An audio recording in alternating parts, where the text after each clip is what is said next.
वाले हैं। बहुत ध्यान से आज की कथा सुनना कि एकादशी का आपसे आपसे आपके बच्चे पूछेंगे, मम्मी हम भगवान विष्णु का दर्शन करते हैं, हम राम जी का दर्शन करते हैं, हम कृष्ण भगवान का दर्शन करते हैं, हम भवानी माता का दर्शन करते हैं, हम शंकर जी का दर्शन करते हैं, हम सारे देवी देवताओं का दर्शन करते हैं, पर ये एकादशी माता तो कभी नजर ही नहीं आती।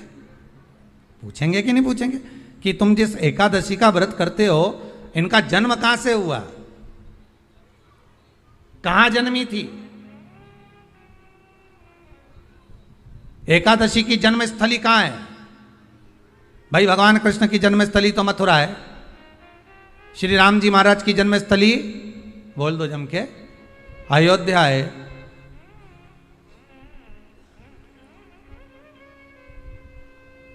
कोई आपसे पूछ ले कि एकादशी की जन्मस्थली कहां है तो आधे लोग तो बाल खुजाने में लग जाएंगे कि एकादशी आखिर पैदा कहां हुई थी, जन्म कहां लिया था, इसका जन्म हुआ कहां था, कहां जन्मी थी ये?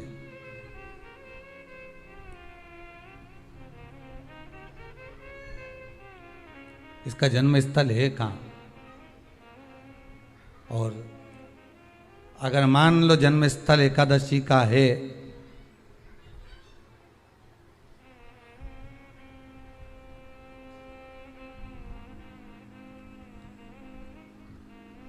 और एकादशी अगर जन्मी है, उसका जन्म हुआ है और दुनिया के लोग इतना व्रत करते हैं, उपवास करते हैं, तो फिर इसका जन्म स्थल कहां होगा? तो कहा इसका जो जन्म स्थल है वो बद्रीनाथ। कहां पर है? बद्रीनाथ। और उस बद्री विशाल में भी एक गुफा जिसका नाम है हेमवती। क्या नाम है? हेमवती। उस गुफा में एकादशी का जन्म स्थल है। बद्री विशाल में हेमवती गुफा जो 12 योजन अंदर प्रवेश करने जितनी है, 12 योजन की गुफा के अंदर, हेमवती के अंदर एकादशी का प्रागट्य हुआ था, एकादशी का जन्म हुआ था।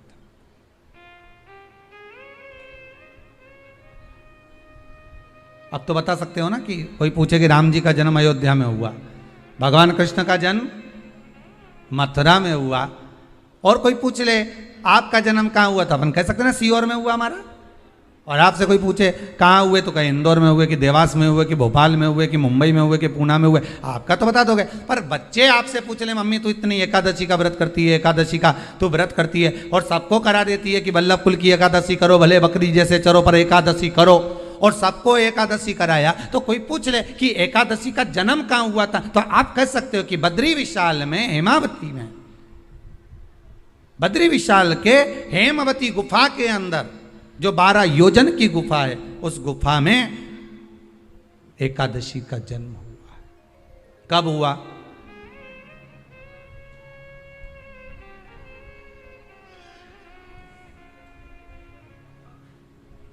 जन्म होने का कारण, राम जी के जन्म होने का कारण था रावण का संहार। भगवान कृष्ण के जन्म होने का कारण था कंस का संहार। नरसिंह भगवान के जन्म होने का कारण, प्रकट होने का कारण था हिरण्यकशिपु का संहार। वराह भगवान के प्रकट होने का कारण था कि पृथ्वी को जल पर लाकर ठहराना, हिरण्याक्ष का संहार।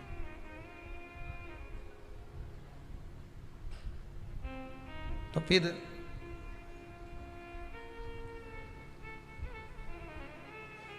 इसके जन्म का कारण क्या है? तो कहा इसके जन्म का केवल एक कारण है। सतयुग में, अब एक और बात का बहुत ध्यान दीजिएगा महाराज, सतयुग एक बार नहीं हुआ कि तुम सोचो कि सतयुग के बाद में द्वापर, त्रेता आ गया, त्रेता के बाद द्वापर आ गया, द्वापर के बाद कलयुग आ। एक सतयुग नहीं है, एक त्रेता नहीं है, एक द्वापर नहीं है, ना जाने कितने कितने सतयुग निकल गए, ना जाने कितने कितने द्वापर, त्रेता, कलयुग, ना जाने कितने निकल गए।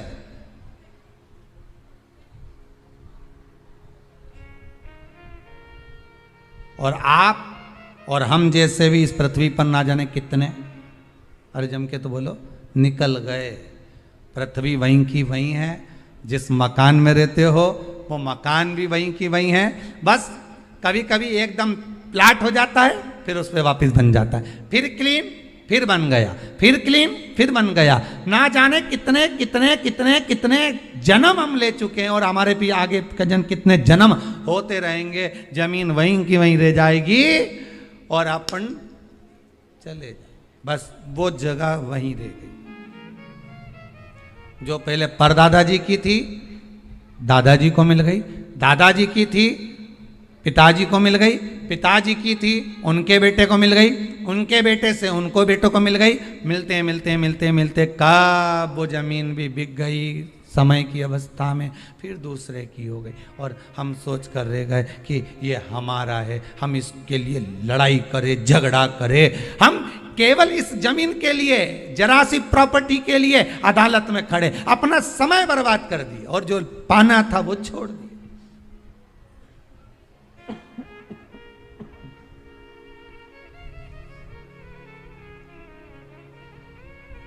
जो पाना था वो छोड़ दिया हमने।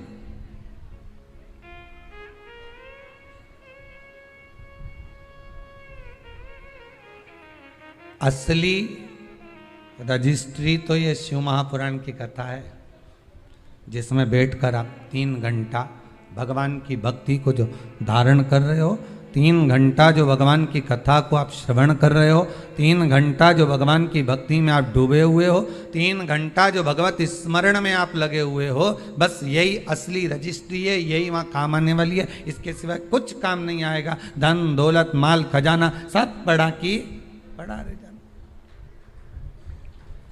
सब धरा की धरा।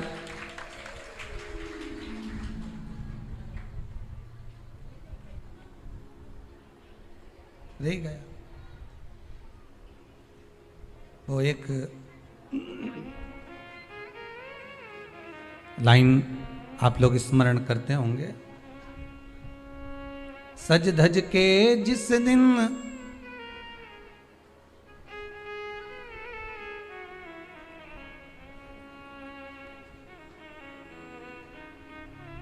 सज धज के जिस दिन मौत की शहजादी आएगी, न सोना काम आएगा न चांदी आएगा। अलमारी में धरा की धरा रह जाएगा, लॉकर में पड़ा की पड़ा रह जाएगा। लॉकर में पड़ा की पड़ा है, अलमारी में धरा की धरा है। कपड़े भी सारे घड़ी बने की बने रहे, कपड़े भी धरे की धरे रह गए और सब पड़ा रह गया।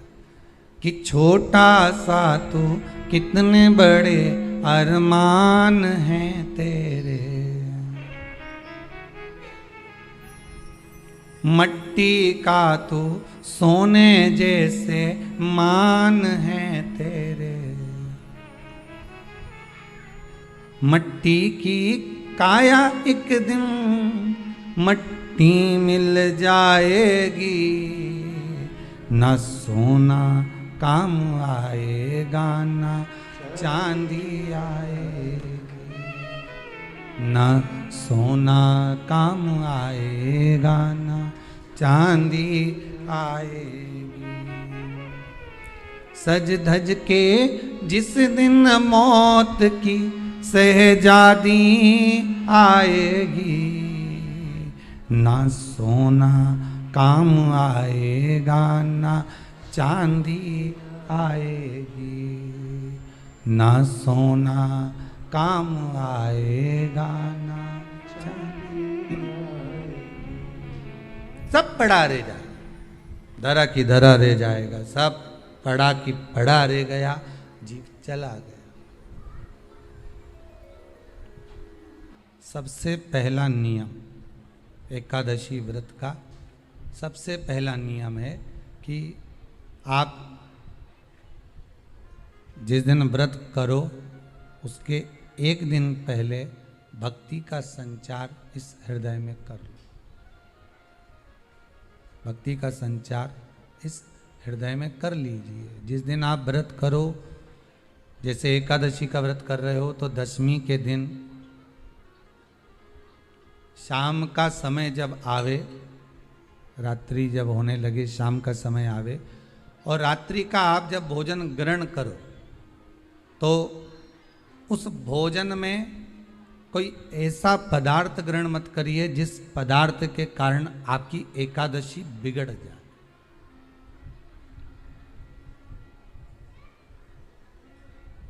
कोई बेकार भोजन हमें ग्रहण नहीं करना, श्रेष्ठ भोजन ग्रहण करिए दशमी के दिन। और एकादशी का दूसरा नियम बहुत ध्यान से सुनिएगा। जिस दिन आपकी एकादशी का व्रत हो उस दिन प्रयास करिएगा कि अपने हाथ से किसी भी वृक्ष की कोई पत्ती टूटे ना। अपने हाथ से किसी भी वृक्ष की, पौधे की, किसी भी वृक्ष की पत्ती अपने हाथ से ना टूटे। बहुत ध्यान दीजिएगा महाराज। एकादशी का ये दूसरा नियम है कि अपने हाथ से किसी पौधे की, किसी वृक्ष की, किसी डाली की कोई पत्ती टूटे ना, कोई पत्ती ना टूटे, इसका प्रयास करिए।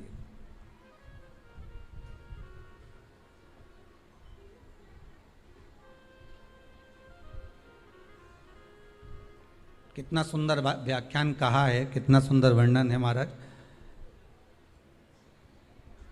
कि मात्र एकादशी का व्रत कर लेने पर,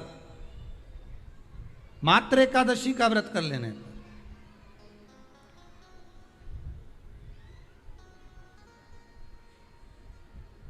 जो पूर्व में किया गया हमारा पाप कर्म है, हमने किसी जीव की हत्या करी है, हमने किसी को कष्ट प्रदान करा है, हमने किसी को अपशब्द कहा है, हमने किसी को ताने दिए, हमने किसी को आड़ा टेढ़ा कहा है, हमने किसी को गालियां दे दी है, मात्र एकादशी का व्रत ही कर लेने पर ये सारे जो दोष हैं वो समाप्त हो जाते हैं।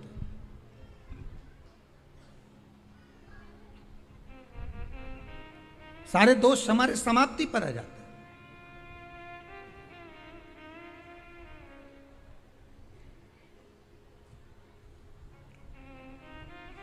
अब एक विचार करिएगा थोड़ा सा अपने मन में, अपने चित्त में, अपनी वृत्ति में एक बात उतारिएगा। एक अपने मन में एक बात को उतार कर रखिएगा कि आप अपने पाप को, अपने पाप कर्म को जिस दिन क्षीण करने वाले हो, समाप्त करने वाले हो, अपने पाप को आप जिस दिन समाप्ति पर लेकर जा रहे हो, तो उसके एक दिन पहले आपको प्रसन्नता होना चाहिए कि नहीं होना चाहिए कि कल मेरा पाप कटने वाला है, कल मेरा पाप समाप्त होने वाला है, जो मैंने पाप कर्म करा है वो समाप्त होगा, जो मैंने पाप कर्म करा है वो कल समाप्त हो जाएगा। तो एक दिन पहले आपके चेहरे पर प्रसन्नता हो कि ना हो?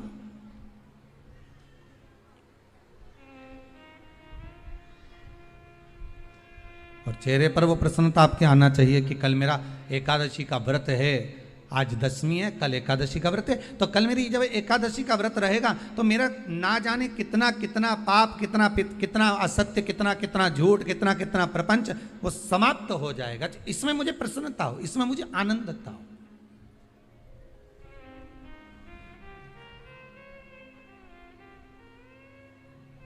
तो क्या कहा गया कि प्रयास करिएगा कि एकादशी के दिन कोई वृक्ष की, कोई डाली की, कोई कोपल की कोई पत्ती ना तोड़ी जाए।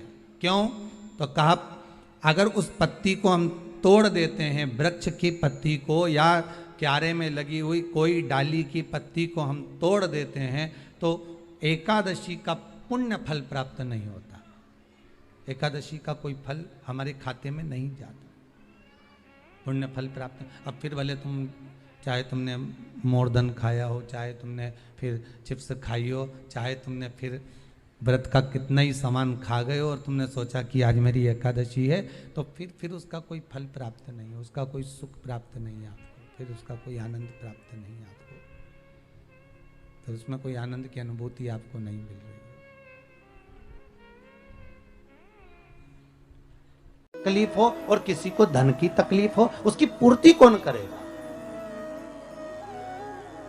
मान लो अगर मैंने बना भी दिया इस संसार सागर को, ब्रह्मा जी कर रहे हैं, अगर मैंने बना दिया इस संपूर्ण सागर को, अगर मनुष्य की देह भी बना दी, तो इसका भरण पोषण करने वाला कौन होगा? स्वयं त्रिकालदर्शी शंकर भगवान विष्णु के यहाँ। तो भगवान विष्णु उठकर खड़े हो गए कि भोलेनाथ आए हैं, आइए प्रभु पधारो,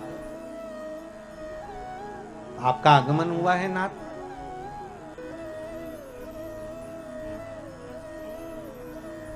भगवान शंकर जैसे ही सामने पहुंचे तो भगवान विष्णु ने लक्ष्मी जी से कहा, लक्ष्मी संपूर्ण कार्य को छोड़ दीजिए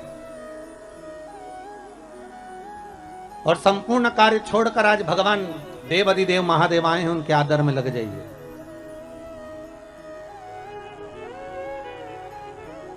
बड़ी मुश्किल से आए हैं, बड़ी मुश्किल से प्राप्त हुए हैं, जाओ इनके आदर में, इनके सम्मान में, इनके सत्कार में लग जाओ। जय।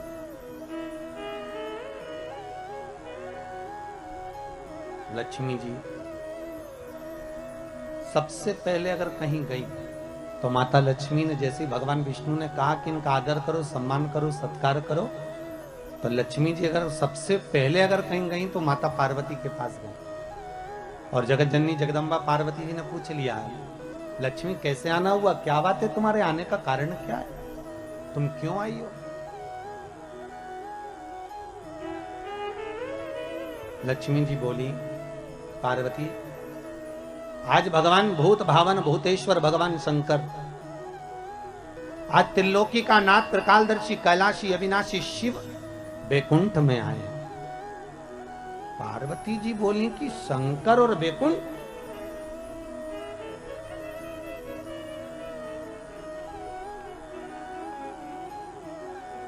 क्या चाहती हो?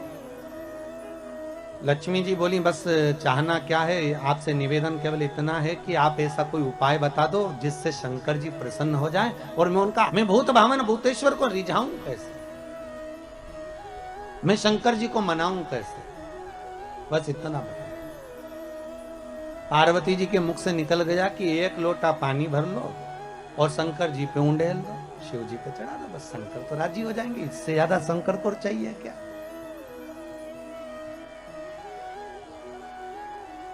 अब लक्ष्मी जी ने बड़े मन से पार्वती से कहा कि शंकर को पानी तो चढ़ा दूंगी मैं, पर एक निवेदन करूं मैं कि शिव को कौन सा जल प्रिय लगता है,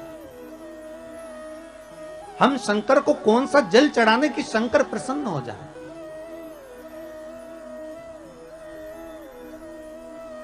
पार्वती तुम्हारे घर में अगर कोई अच्छा जल रखा हो ना तो एक पात्र भरकर हमको दे दीजिए, तो हम शिव जी को चढ़ा देंगे।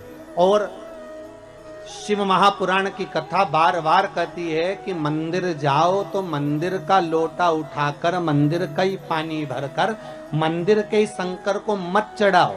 शिव महापुराण कहती है अगर शंकर को जल चढ़ाना है तो अपने घर का जल लेकर। किसके घर का जल? अपने घर का, दूसरी जगह का नहीं।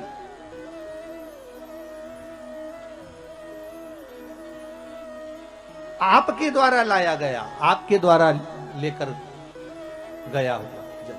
अब पार्वती जी से लक्ष्मी जी ने एक लोटा पानी मांग लिया और वो जल ले जाकर लक्ष्मी जी जैसे ही पहुंची बैकुंठ में, भगवान शंकर को देखा, शंकर जी को देखकर लक्ष्मी जी ने एक लोटा पानी शिव जी पे डाल दिया।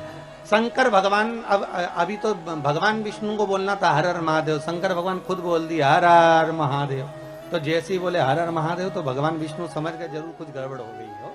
तो भगवान विष्णु ने पूछ लिया भोलेनाथ जी से, प्रभु क्या बात है, आप हर हर महादेव बोल दिए। शंकर भगवान बोले बात इतनी सी है कि बताओ। पद्म पुराण में लिखा है और विष्णु पुराण में, एकादशी के दिन द्वादशी भी पड़ जाए, एकादशी के दिन त्रयोदशी भी पड़ जाए, मतलब एकादशी द्वादशी और त्रयोदशी तीनों तिथियां एक साथ पड़ जाए और उस दिन एकादशी का व्रत जो रख लेता है।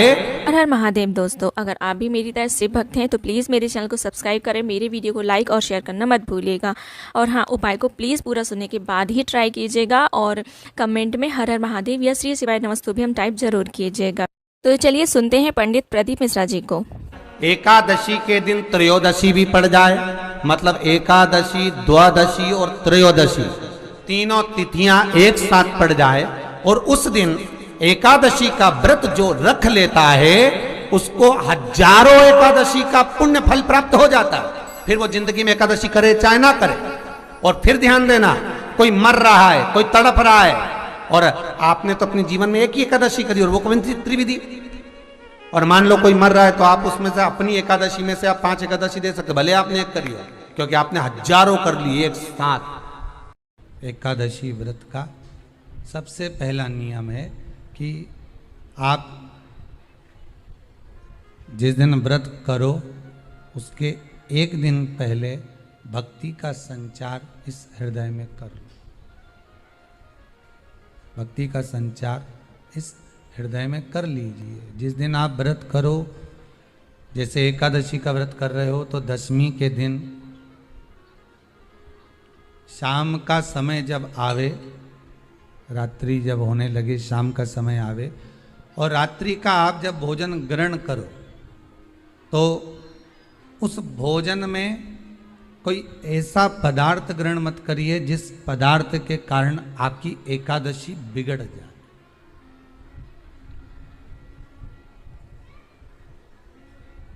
कोई बेकार भोजन हमें ग्रहण नहीं करना,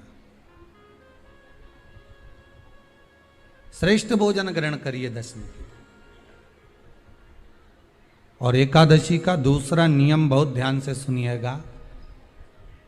जिस दिन आपकी एकादशी का व्रत हो उस दिन प्रयास करिएगा कि अपने हाथ से किसी भी वृक्ष की कोई पत्ती टूटे ना। अपने हाथ से किसी भी वृक्ष की, पौधे की, किसी भी वृक्ष की पत्ती अपने हाथ से ना टूटे। बहुत ध्यान दीजिएगा महाराज। एकादशी का ये दूसरा नियम है कि अपने हाथ से किसी पौधे की, किसी वृक्ष की, किसी डाली की कोई पत्ती टूटे ना, कोई पत्ती ना टूटे, इसका प्रयास करिए।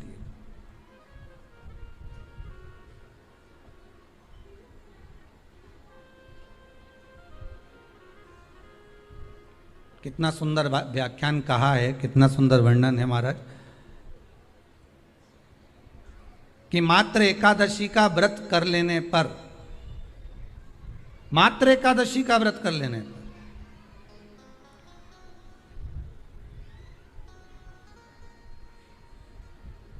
जो पूर्व में किया गया हमारा पाप कर्म है, हमने किसी जीव की हत्या करी है, हमने किसी को कष्ट प्रदान करा है, हमने किसी को अपशब्द कहा है, हमने किसी को ताने दिए, हमने किसी को आड़ा टेढ़ा कहा है, हमने किसी को गालियां दे दी है, मात्र एकादशी का व्रत ही कर लेने पर ये सारे जो दोष हैं वो समाप्त हो जाते हैं।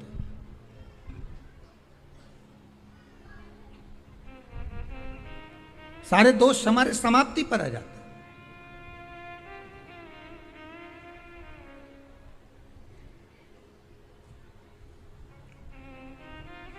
अब एक विचार करिएगा थोड़ा सा अपने मन में, अपने चित्त में, अपनी वृत्ति में एक बात उतारिएगा। एक अपने मन में एक बात को उतार कर रखिएगा कि आप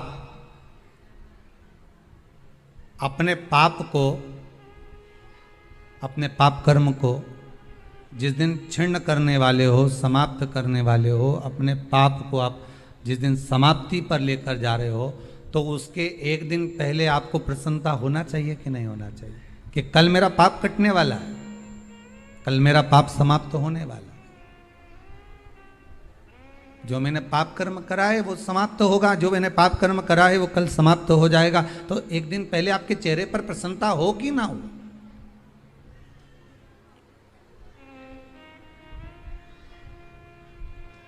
और चेहरे पर वो प्रसन्नता आपके आना चाहिए कि कल मेरा एकादशी का व्रत है, आज दशमी है, कल एकादशी का व्रत है, तो कल मेरी जब एकादशी का व्रत रहेगा तो मेरा ना जाने कितना कितना पाप, कितना असत्य, कितना झूठ, कितना प्रपंच वो समाप्त हो जाएगा। तो इसमें मुझे प्रसन्नता हो, इसमें मुझे आनंदता हो।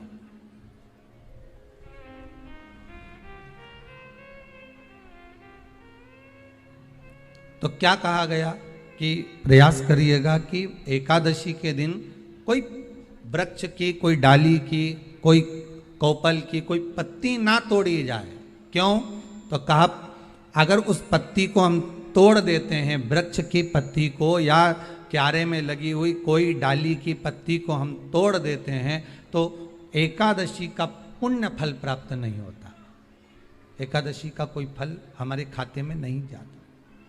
वर्णन करते हैं, मेरे वल्लभ कहते हैं कि वल्लभ कुल की एकादशी करो, भले बकरी जैसे चरो पर एकादशी करो। हमारे यहाँ तो शास्त्र कहता है एकादशी का व्रत भी करो तो मुंह उतार के मत करो रे। कोई फूल अगर मुरझा जाता है तो भगवान को नहीं दिया जाता, कोई फल बेकार हो जाता है भगवान को नहीं दिया जाता। तुम्हारे व्रत वाले दिन तुम्हारा मुंह उतरा रहेगा तो भगवान उसको स्वीकार करेगा। इसलिए बकरी जैसे चरो और एकादशी करो। जेब में भर लो मूंगफली का दाना, काजू इधर, मूंगफली का दाना इधर, खिचड़ी भी बना लो, मोरधन भी बना लो, चिप्स तल लो, पापड़ तल लो, और जो पपीता, सेव, फल, केला जो है सब लिया फ्रिज पे, वॉशिंग मशीन नहीं खाएगी। सुबह आधा किलो दूध की रबड़ी बना के खा ली। तो पति मन में सोचा फिर भी आवाज नहीं निकल रही, फिर अभी क्या खाएगी? खिचड़ी बनाई है और बादाम तल ली थोड़ी सी, और आधा किलो पपीता रखा था वो कतर लिया, और थोड़ा सा रायता बनाया बादाम का, अच्छा ठीक है, और चिप्स तल ली, और आलू भी तले हैं, ठीक है। फिर शाम को मोरधन की खीर और सेव फल, चीकू और आगरे का पेठा और राजगिरा की पूड़ी, ठीक है। फिर रात को अभी आधा किलो दूध मंगवाई, थैली गरम करके उसमें थोड़ी सी ड्राई फ्रूट्स डाल के मखाना पीस के उसकी खीर बना लो, बस केवल खीर, नहीं पपीता रखा है। पति भी बोला तेरे जैसा व्रत तो दुनिया में कोई नहीं। दंडवत है ऐसी एकादशी माता को जो इतनी जोरदार एकादशी करी है। फिर पूछा किसने बताई? सियोर वाला महाराज, याद रहेगा। फिर तो पति भी बोला खूब चरो एकादशी को, कौन मनाता है? महापुराण की कथा कहती है यदि राहु है, केतु है, शनि है, मंगल है, बुध है, शुक्र है, शनि है, आपको कोई भी ग्रह परेशान कर रहा है, आपके जीवन में कोई ग्रह अगर अनिष्टकारी है, आपके जीवन में अगर कोई ग्रह अनिष्टता प्रदान कर रहा है, तो निवेदन है शंकर के मंदिर में जो कलश लेकर आप जाएं, जल लेकर जाएं, उस कलश में मात्र अक्षत के 2 दाने डालकर ले जाएं, मात्र 2 अक्षत के दाने। जैसे सूर्य नारायण को प्रसन्न करने के लिए अपन कुंकू डाल लेते हैं, हल्दी डाल लेते हैं जल में, या चने की दाल डाल लेते हैं जल के अंदर। सूर्य नारायण को प्रसन्न करने के लिए हमने चने की दाल डाली, कुंकू डाला, हल्दी डाली, और कभी कभी सूर्य नारायण भगवान से बहुत जरूरी काम है और वो कार्य हो ही नहीं रहा है, या तन पर कोई रोग हो गया है, तो उसको मिटाने के लिए कई बार हमने भगवान सूर्य को अर्घ देते समय सफेद फूल भी डाला है, कभी लाल फूल भी डाला है। उसी तरह भगवान शंकर से निवेदन करने के लिए, हमारी ग्रह दशा सुधारने के लिए जल के पात्र में 2 अक्षत के दाने, अक्षत भी पूर्ण अक्षत, पूर्ण अक्षत, खंडित नहीं, पूर्ण अक्षत भगवान शंकर को समर्पित कर दें। और बाबा भोलेनाथ को जब हम जल समर्पित करें तो राहु, केतु, मंगल, शनि, शुक्र, बृहस्पति जितने ग्रह हैं सब अनुकूल हो जाते हैं महाराज, सब अनुकूल। इतना बड़ा दर्पण जिसमें मुंह देखते हो, मुख, इतना बड़ा दर्पण लिया। अच्छा, पहले के लोग जानते नहीं है, पहले जो घरों में आजकल तो फैशन की बंदरवाल होती है, दरवाजे पे जो बंदरवाल लोग लगाते हैं, कहीं मोती की लगा रहे, कहीं काय की लगा रहे, परंतु पहले जो बंदरवाल होती थी उस बंदरवाल में अगर कई शहरों में जैसे काशी साइड में तो आज भी जो बंदरवाल मिलती है उत्तर प्रदेश में और चलो तो गुजरात में, तो उसमें इतने बड़े बड़े कांच लगे रहते हैं, दर्पण। उसका क्या महत्व है, उसकी मूलता क्या है? शिव महापुराण की कथा कहती है दर्पण इतना बड़ा ले लो, बंदर वाला अगर दर्पण वाली नहीं तो इतना बड़ा दर्पण लो, हनुमान जी के मंदिर में जाकर, क्योंकि हनुमान शंकर का ही अवतार है, हनुमान जी के मंदिर में जाकर हनुमान जी के उल्टे पांव का थोड़ा सा सिंदूर, चरण का थोड़ा सा सिंदूर एक कागज में लेकर आ जाइए, और हनुमान जी के छोटे भाई, हनुमान जी 6 भाई हैं, उसमें गतिमान, हनुमान जी के छोटे भाई गतिमान का नाम लो, और गतिमान का नाम लेकर उस दर्पण पर सिंदूर से त्रिशूल बना दो, सिंदूर से त्रिशूल बनाकर उस दर्पण को घर के बाहर, दर्पण का मुख बाहर की ओर, ऐसे बाहर की ओर मुख कर कर दर्पण को घर के बाहर या दरवाजे पर, बिल्डिंग पर, ऊपर जाली में, फ्रंट में, कहीं पर भी उसको लगा दीजिए। महाराज केवल शंकर का स्मरण कर कर, गतिमान का नाम लेकर, हनुमान के उल्टे पांव का सिंदूर का त्रिशूल बनाकर जो दर्पण को लगा देता है, आपको 1 महीने के अंदर अंतर मालूम पड़ जाएगा कि पिछले जो महीने निकले हैं उस महीने का अंदाजा लगाना कि घर में लोग कितने बीमार पड़ते थे, और इस दर्पण को लगाने के बाद बीमारी कम हुई कि नहीं हो कम तो ठंडा कर देना, क्या जा रहा है, पर करके जरूर देखना, विश्वास रखकर करोगे, भगवान शिव का अनुमोदन कर कर, भगवान शंकर पर विश्वास रखकर करोगे तो बीमारी घेर नहीं सकती। अकाल मृत्यु हो मरे जो काम करे चंडाल का, काल उसका क्या बिगाड़े जो भक्त हो महाकाल का। शंकर की आराधना करने वाला, शिव का स्मरण करने वाला, शिव का निवेदन करने वाला, शिव अर्चना में डूबने वाला, शिव का अनुमोदन करने वाला कभी दुखी नहीं हो सकता। सब्सक्राइब करें हमारा चैनल, बन सके तो बेलपत्र और समी पत्र शंकर को चढ़ाना है, 5 बेलपत्र 11 समी पत्र, बन सके 108 चावल के आखे दाने ओम नमः शिवाय जप कर शिव को समर्पित करना। महाराज सब्सक्राइब करें हमारा चैनल, दुख तकलीफ ज्यादा है, रोग बीमारी ज्यादा है, हमारे हर एक तो वीडियो से पानी में लाल चंदन घोलकर, लाल फूल डालकर, बेलपत्री के पेड़ के नीचे। कई लोग कहते हैं गुरुजी क्या दूध चढ़ाना जरूरी है शंकर पर? कई लोग कहते हैं गुरुजी क्या दही चढ़ाना जरूरी है शंकर पर? शहद चढ़ाना जरूरी है? घृत चढ़ाना जरूरी है? शक्कर चढ़ाना जरूरी है? शिव महापुराण की कथा कहती है 5 चीजें शंकर भगवान पर चढ़ती है। दूध अर्थात घर में लक्ष्मी की वृद्धि करता है, इसलिए चढ़ाया जाता है। दही शंकर भगवान पर इसलिए चढ़ाते हैं क्योंकि यह परिवार को जोड़ता है। जिसके परिवार में क्लेश ज्यादा होता है, जिसके परिवार में आपस में तकरार ज्यादा होता है, उसको दही जोड़ता है। शहद घर में चिड़चिड़ प्रवृत्ति को समाप्त करता है। घी रोग को समाप्त करता है। शक्कर मिष्ठान घर में यदि लक्ष्मी आकर जा रही हो तो मिष्ठान समर्पित किया जाता है। इसलिए पंचामृत स्नान का भाव शिव महापुराण कहती है। पंचामृत स्नान का भगवान, इसलिए 5 चीजें शंकर को समर्पित हैं। दूध, दही, घृत, शहद, शक्कर अर्थात मिष्ठान। शक्कर से मूलतः यहां शिव महापुराण में शक्कर नहीं लिखी है, मिष्ठान। अब लोग शक्कर पीस कर अभिषेक करते हैं, परंतु मिष्ठान अर्थात गाय के दूध से निर्मित कोई मिठाई, और उस मिठाई से भगवान शंकर का अभिषेक। अब लोग भले शक्कर रखने लगे शंकर जी के अभिषेक में, पर यहां शक्कर नहीं लिखा है, यहां मिष्ठान।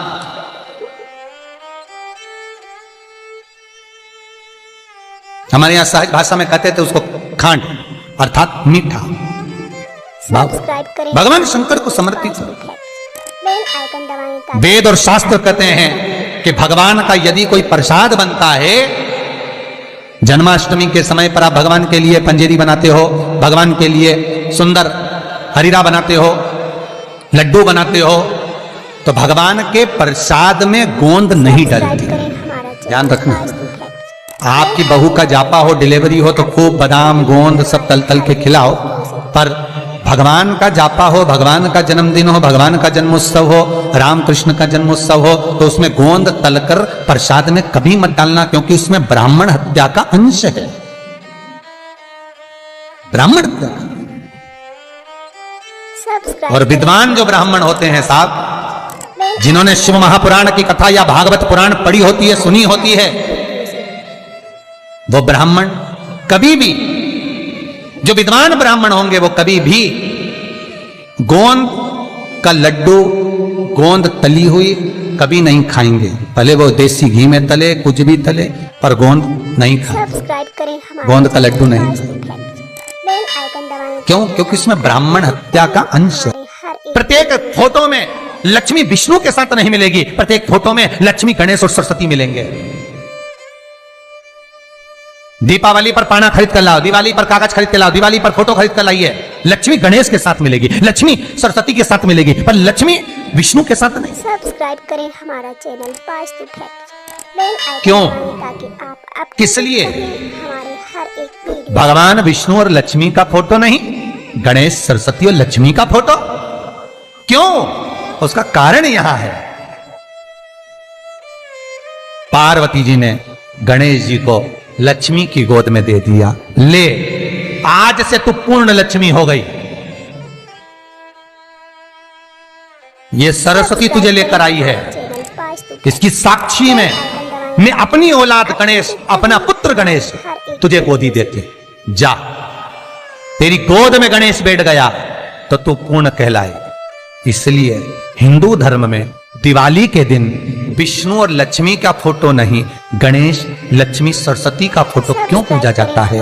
लक्ष्मी भगवान विष्णु के साथ अगर रहेगी तो अपूर्ण मानी जाए। हमारे हर एक वीडियो से स्त्री की संतान नहीं तो वो अपूर्ण है। पूर्ण हो गई जब संतान गोदी आ गई, संतान गोद आ गई है तो वो पूर्ण है। भगवान विष्णु के साथ लक्ष्मी की पूजन इसलिए नहीं होती दिवाली पर, क्योंकि लक्ष्मी अगर नारायण के साथ है तो वह पूर्ण कहलाएगी, और लक्ष्मी गणेश जी के साथ अगर बैठी है तो वो पूर्ण कहलाएगी। और दुनिया के लोगों को अपूर्ण लक्ष्मी नहीं चाहिए, दुनिया के लोगों को भरपूर पूर्ण लक्ष्मी चाहिए, जो संपदा से परिपूर्ण हो, सब्सक्राइब करें हमारा चैनल। वैभव और सत्ता से परिपूर्ण हो। बेल आइकन दबाएं ताकि आप अपडेटेड रहें हमारे हर एक वीडियो। और लक्ष्मी और गणेश की पूजन के साथ में सरस्वती का पूजन इसलिए होता है क्योंकि माता सरस्वती ने लक्ष्मी को पूर्ण बनवाया है। माता सरस्वती की साक्षी में लक्ष्मी पूर्ण हुई है, इसलिए दिवाली के दिन गणेश, लक्ष्मी और सरस्वती इन तीनों का पूजन होता है। कई माताएं कहती है गुरुजी मेरा पति तो मंदिर ही नहीं जाता, गुरुजी मेरा पति तो भजन ही नहीं करता, मेरा पति तो कभी मंदिर जाता ही नहीं है, मेरा पति तो कभी शंकर को जल ही नहीं चढ़ाता, मेरा पति तो कभी शंकर के अनुमोदन ही नहीं करता। आपसे निवेदन है नहीं करता मत करिए, आप तो कर रहे हो ना। बहुत दूसरों से आशा ना रखिए, आप कर रहे हो बहुत है, आपका पुण्य मिले वो बहुत है। करो, आप करो, हो सकता है जिस दिन विश्वनाथ की कृपा होगी, जिस दिन शंकर करुणा करेंगे, जिस दिन मेरे भोले बाबा दया करेंगे, उस दिन इसको खींचकर मंदिर में बुला लेंगे। आप बुलाने वाले नहीं होंगे, शंकर कृपा करेंगे तो ये अपने आप आ जाए। आप चिंता ना करो, आप तो बस जपो कलयुग केवल नाम आधारा, सुमर सुमर नर उतरहि पारा। कर्म करना। श्री शिवाय नमस्तुभ्यं, श्री शिवाय सब्सक्राइब करें नमस्ते हमारा हम- चैनल वास्तु फैक्ट। श्री बेल आइकन दबाएं ताकि आप शिवाय अपडेटेड रहें हमारे नमस्ते हर एक हम- वीडियो से। फिर निवेदन करूंगा, दुनिया में ऐसा कोई समस्या नहीं जिस समस्या का कोई निदान नहीं। हर समस्या का निदान है, पर निदान किसी दूसरे के पास नहीं, निदान केवल मेरे भोले नाथ के पास में है। आपको अगर किसी समस्या का सफल आनंद चाहिए तो शंकर की शरण में जाओ। आपको सीहोर आने की भी जरूरत नहीं है, आपको हमसे मिलने की जरूरत नहीं है, आपको पंडित प्रदीप मिश्रा के पास नहीं आना, आपको किसी बाबा जोगी के पास नहीं जाना, आपको किसी के बेल भभूति लेने नहीं जाना, आपको तो शिव के पास जाना। जो शंकर की वस्तु है उसको स्वीकार करो, बस शंकर की वस्तु को स्वीकारिए।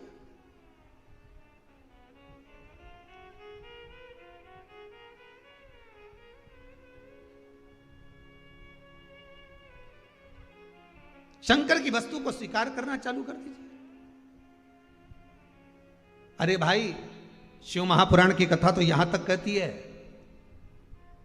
यहां तक वर्णन कर रही है, जिस व्यक्ति की नौकरी नहीं लगती, सर्विस नहीं लगती, हर जगह पर अप्लाई कर रहा है, बार बार इंटरव्यू देने जा रहा है, लगातार उसको अगर सफलता प्राप्ति नहीं हो रही है तो धतूरा ढूंढो। धतूरा कहीं बाजार में नहीं मिलेगा, किसी वृक्ष से धतूरा तोड़ लिया, कुछ मत चढ़ा, तू शंकर जी के मंदिर में जाकर तेरा नाम और गोत्र बोल और शिव जी को धतूरा चढ़ाना चालू कर दे और बाबा से विनती कर, धतूरा चढ़ाना चालू कर। अब धतूरा कोई बहुत कीमती होता है क्या? बहुत पैसे का मिलेगा क्या? कहीं पे मिल जाएगा। धतूरा तोड़ और चढ़ा शंकर जी को। रोज नियम बना ले कि एक धतूरा मैं शंकर जी को चढ़ाऊंगा, प्रतिदिन चढ़ाऊंगा, शिव जी से जाकर निवेदन करूंगा प्रतिदिन। शंकर जी की प्रिय वस्तु में धतूरा, बेलपत्र आदि कादि की तो है, क्या है? चढ़ा रोज एक धतूरा,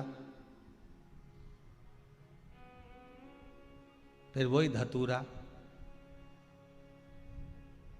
जिसके यहां तू इंटरव्यू देने जा रहा है उसी के सिर पे चढ़ गया। जो तूने शिव जी के चढ़ाया वही धतूरा वहां चढ़ा है, तो क्यों चिंता करता है?